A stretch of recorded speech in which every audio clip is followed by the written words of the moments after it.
श्री स्वामी समर्थ. अधिक महिन्यामध्ये सौभाग्यवती स्त्रिया जोडवी का बदलतात?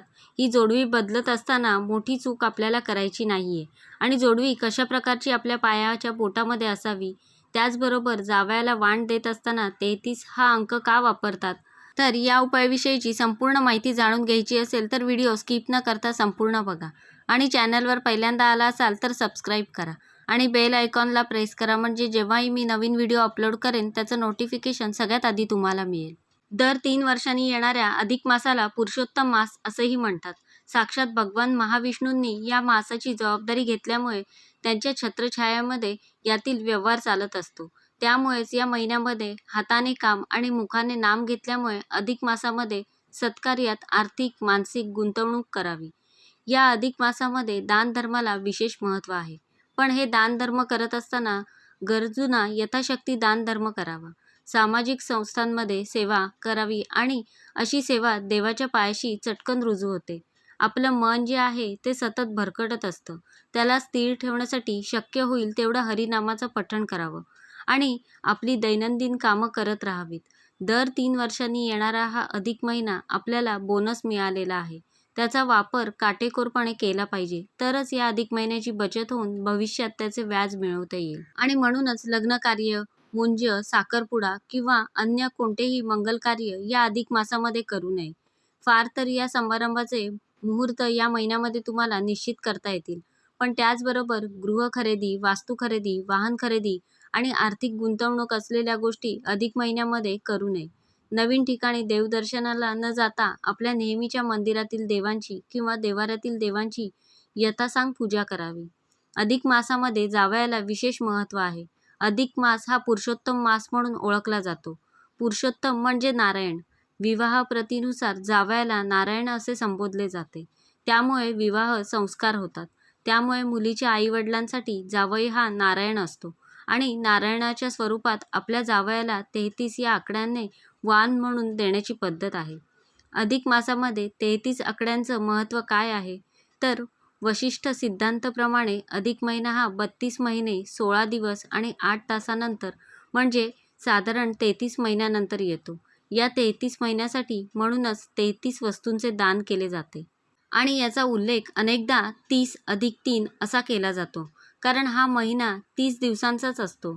या काळामध्ये काही लोक महिनाभराचे व्रत ठेवतात. उदाहरणार्थ, जर एक वेळ कथा वाचनाने व्रत करत असाल तर शेवटचे 3 दिवस दिवसातून 2 वेळा करून हे पुढील 3 दिवस भरून काढावे लागतात. 33 ही संख्या अधिक मासामध्ये महत्त्वाची आहे. 33 कोटी देव असल्याने 33 ही संख्या महत्त्वाची आहे. संपूर्ण चातुर्मास या पुस्तकामध्ये संग्रहित केलेल्या माहितीनुसार सर्वसाधारणपणे 3 वर्षांनी अधिक मास येतो. चैत्रापासून फाल्गुनापर्यंत 12 महिन्यात 355 दिवस येतात आणि इंग्रजी कॅलेंडरप्रमाणे किंवा नक्षत्रप्रमाणे सौर वर्षाचे दिवस 300-500 असतात. हे 10 दिवस 3 वर्षांनी 30 दिवस झाल्यावर एक महिना अधिक घालून ते पुन्हा सारखे होतात. म्हणजेच 33 महिन्यांनी अधिक मास येतो. तर अशा या अतिरिक्त असलेल्या महिन्याला कोणताही स्वामी नाही. म्हणूनच मलमासाने भगवान महाविष्णूंना आपली जबाबदारी स्वीकारण्याची विनंती केली आणि ती त्यांनी मान्य देखील केली. म्हणूनच दर 3 वर्षांनी येणाऱ्या अधिक मासामध्ये भगवान श्रीहरी विष्णूंची सेवा आणि उपासना केली जाते. कोरोना काळामध्ये अनेक उद्योगांना कामांना खीळ बसली होती. तरी देखील मनुष्याने हार न मानता पुनश्च हरिओम म्हणत कामाला सुरुवात केली. म्हणूनच अधिक महिन्यामध्ये हरिओम या नावाचा जप करत आपल्या कामाला पुन्हा सुरुवात करायची असते. अधिक महिन्यामध्ये विवाह सोहळा जरी वर्ज्य असला तरी अनेक विवाहित स्त्रिया आपली जोडवी बदलण्याचं काम करत असतात. कारण लग्न झाले की स्त्रीच्या शृंगारात भर पडते, ती सौभाग्य अलंकाराची. मंगळसूत्र, हिरवा चुडा, कपाळावर टिकली, पायात पैंजण आणि जोडवी. आजकाल मंगळसूत्र गळ्यात घातलं की टिकली लावली, बांगड्या घातल्या म्हणजे स्त्रिया सौभाग्यवती आहेत हे सिद्ध होते. कोणत्याही प्रौढ पुरुषाकडे बघितलं की तो विवाहित असेल की नाही हे खात्रीपूर्वक सांगता येत नाही. तसे काय कठीण असते, पण गळ्यामध्ये मंगळसूत्र आणि पायाच्या बोटामध्ये जोडवी पाहिली की ती साधारण करणारी महिला ही विवाहित असते हे सर्वांना कळून येते. त्यामुळे जोडवी घालणं ही लग्न झाल्याची निशाणी आहे. एक विवाहित स्त्री गळ्यामध्ये मंगळसूत्र, हातात बांगड्या, केसांच्या भांगामध्ये सिंदूर आणि पायामध्ये जोडवी घालते. आपण लहानपणापासूनच आपल्या आईला, काकूला हे सगळं घालताना बघत आलेलो आहोत आणि हे सगळं अलंकार ती स्त्री सवाष्ण असल्याचं दर्शवतात. नववधूच्या अंगावर मंगळसूत्रानंतर पहिला दागिना चढतो तो पायातली जोडवी. पायातली जोडवी हा सौभाग्य अलंकार असला तरी आजची फॅशन ही तितकीच लोकप्रिय आहे. स्त्रियांप्रमाणेच आधुनिक युगातील मुलींना ही जोडवी घालायला आवडते. आज अनेक जणी फॅशन म्हणून सौभाग्य अलंकार नाजूक का होईना आवर्जून वापरतात. लग्नाच्या वेळी स्त्रियांच्या पायाच्या बोटात पहिला अलंकार चढतो तो म्हणजे जोडवी. स्त्रिया लग्नानंतर पायात जोडवी घालतात. कारण पायाच्या अंगठ्याच्या शेजारील बोटामध्ये जी नस असते तिचा संबंध महिलेच्या गर्भाशयाशी नियंत्रित करत असतो आणि रक्तदाबही संतुलित ठेवतो. त्याचबरोबर जोडवी घातल्याने महिलांना अनेक फायदे होतात. स्त्रीच्या शृंगारातील महत्त्वाचा भाग म्हणजे जोडवी. चांदी हा धातू ऊर्जावाहक आहे. त्यामुळे पाय जमिनीला टेकले असल्यामुळे जमिनीची ऊर्जा शरीरात प्रवेश करते. त्यामुळे दोन्ही पायातील जोडवी या शरीरातील ऊर्जा संतुलित ठेवण्यास मदत करतात. पायात जोडवी घातल्यानंतर स्त्रियांना अनेक फायदे होतात. सध्या फॅशनच्या युगामध्ये पूर्वीसारखी मोठी जोडवी वापरत नसले तरी सध्या नाजूक नक्षीकाम केलेली जोडवी वापरण्याकडे स्त्रिया जास्त प्राधान्य देतात. सौभाग्य अलंकारातील नवे बदल पूर्वी आवर्जून चांदीची जोडवी पायात घातली जात असत. त्यावेळी पायातील बोटात 2, 5, 7 वेड्यांची जोडवी पाहायला मिळायची.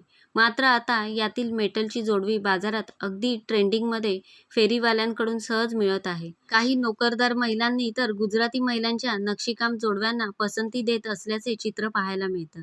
आता कमी वजनाची नाजूक जोडवी, विविध आकाराची मणी, घुंगरू, नक्षीकाम अशा अनेक प्रकारच्या आकारातील वजनात जोडवी बाजारात उपलब्ध आहेत. 20 रुपयापासून 500 रुपयापर्यंत या जोडव्यांची किंमत असेल तरी देखील सर्वसामान्यांना ती परवडण्यासारखी आहे. नववधूपासून वृद्ध महिलांपर्यंत सर्वजण जोडवी आवर्जून वापरतात. पायात जोडवी घालण्याचे अनेक फायदे आहेत. शरीरातील प्रजनन क्षमता चांगली राहते. हृदयाची गती नियंत्रित करण्यासाठी जोडवी उपयुक्त आहेत. जोडवी घातल्याने थायरॉईडचा धोका देखील कमी होतो. जोडवी घातल्याने मासिक पाळीमध्ये येणाऱ्या अडचणी कमी होतात आणि मासिक पाळी नियमित होते. जोडवीमध्ये एक विशिष्ट रक्तवाहिनी व दाग निर्माण होत असल्यामुळे गर्भाशयाला रक्तपुरवठा सुरळीत होतो. गर्भाची संवेदनशीलता वाढते. जोडवी घातल्याने शरीरातील सर्व नस, मांसपेशी व्यवस्थित काम करतात. दोन्ही पायात जोडवी घातल्याने ऊर्जेचे प्रमाण व्यवस्थित राहते. म्हणजेच पायात जोडवी घातल्याने तुमच्या गर्भाशयाच्या संबंधित असलेल्या सर्व समस्या दूर होतात. म्हणूनच अधिक महिन्यामध्ये जोडवी बदलण्याला विशेष महत्त्व आहे. कारण याचा थेट संबंध वंशवृद्धीसोबत जोडलेला आहे. आधुनिक काळामध्ये विविध धातूमध्ये मिळणारी जोडवी जरी आपण घालत असलो तरी चांदीच्या गुणधर्मामुळे आपल्या आरोग्याला होणारे फायदे आपण विसरायला नको. त्यासाठी जोडवी ही नेहमी चांदीचीच पायात घालावीत.